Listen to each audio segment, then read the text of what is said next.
right, so I got this question in one of the initial assessments. So this is from a client who I worked with.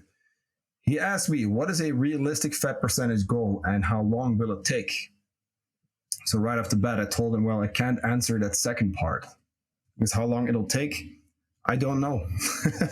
Like we've talked about those, the weight loss percentages and stuff.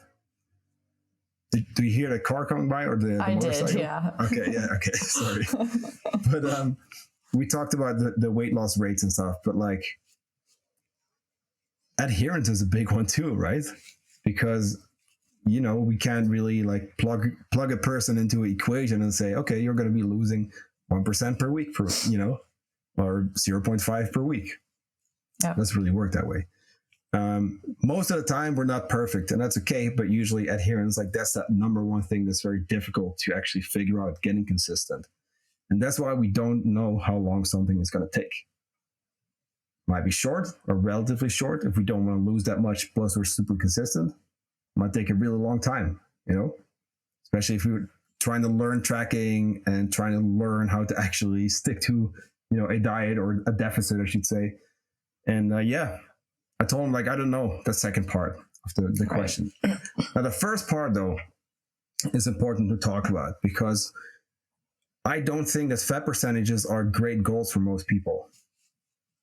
At least for most of the people that I work with, right? Who are not trying to get like next level, like super lean, shredded, basically, where it might be beneficial to go on a DEXA scan a couple times, Realistically, we are not going to be able to really figure out your fat percentage. Sure, we can use the scale at the gym, which, by the way, is super incorrect, just so you know. We can get into calipers, which is a great way to do it if you can actually use it. Personally, I've never used them, so I wouldn't know. I have. I used to use them. Yeah, and that's cool. Mm-hmm. But you got to learn how to use them. And you even see that with measurements, like just with a measuring tape, it's already difficult to get into, right? Yes. So that's why typically I say, hey, a fat percentage, let's maybe not use that as our goal, but okay. It's just too hard to measure, right? And I feel like that's almost like a tool that the gyms like to use, right? Because they'll get you on that scale. You're probably wearing clothes, which weigh something. You probably ate food. You drank water. You get on the scale, and you're like, oh shit, I haven't done a thought. That can be a great way for a gym to tell you, hey, maybe you should buy our supplements too, or you should buy, our meal plan or whatever. I'm not saying that's always how it goes, but that's, one little method that a lot of people do use, or a lot of gyms. Mm-hmm. Long story short, it's hard to measure. Plus, people store fat completely different, right? You might be the same fat percentage as someone else, and you might look different. It's mostly genetics. Some people are lean or have like visible abs at like 20% body fat.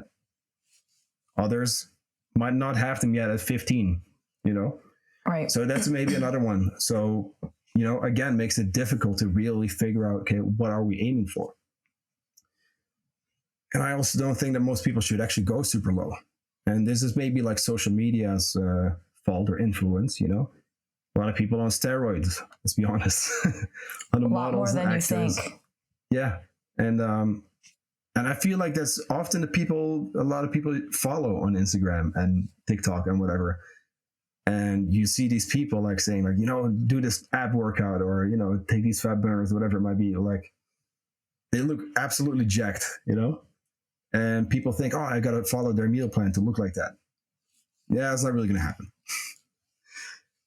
So like with these unrealistic expectations, I just don't think like a fat percentage is a great idea to kind of chase, Sure, like if you want to look leaner, if you want to get shredded, if you want to have a six pack, that's cool.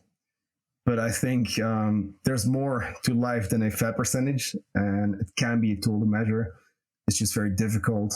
And one thing that I didn't mention is that you can drink a little bit of water and be leaner because water is not body fat, right? So it's going to show up on the scale.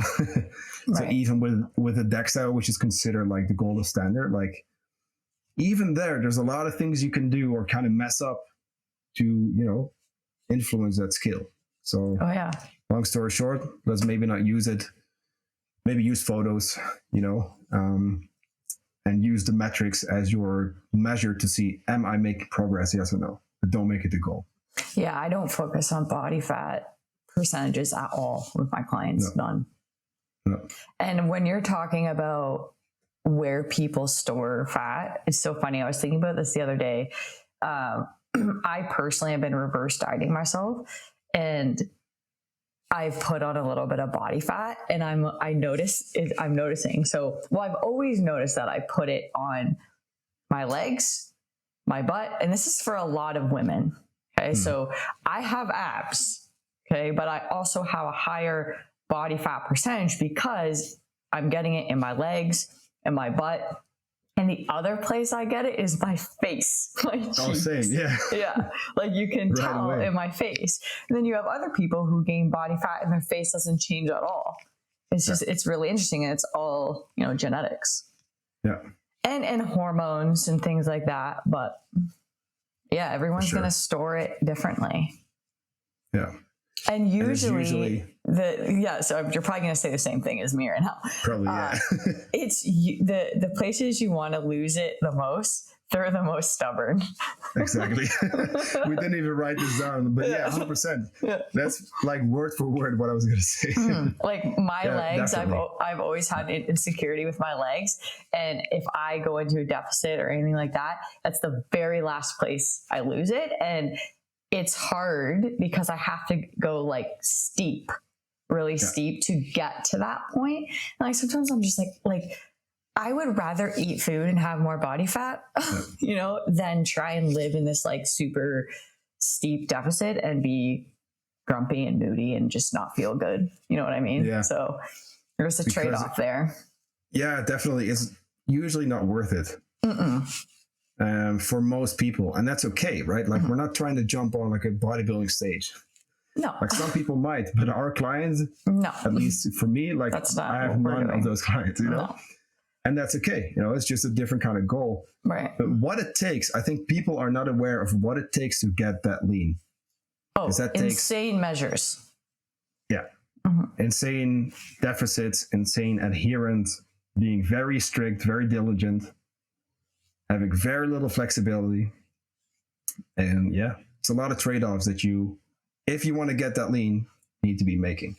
Very moody, not sleeping well, no libido, potentially losing your cycle. Like all of those things can come with that. And this is where we need to remember a low body fat percentage is maybe not the healthiest. No. Even though we think that, people in general, it's like, oh, this person has a six-pack. They're like the healthiest person in the world. Well, no. No. I probably feel like shit.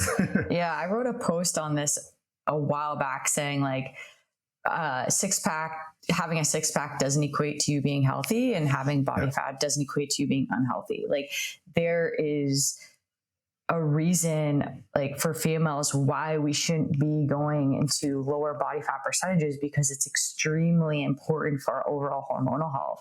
It's important for men too, but they can get to a leaner body fat percentage without any issues happening. But for females, like body fat's a good range of body fat is important for us for our overall health. Yeah. Totally. It's still okay to go a little bit leaner from time to time, but just be aware that that's not going to be all the time, because then if it's long term, then it's going to be bad for you health wise. Yes. And I like to think that even though sure we're chasing physical goals and performance and all that, we're still trying to do it in a healthy way. Yes. Yeah. And in the long term, that's really what matters.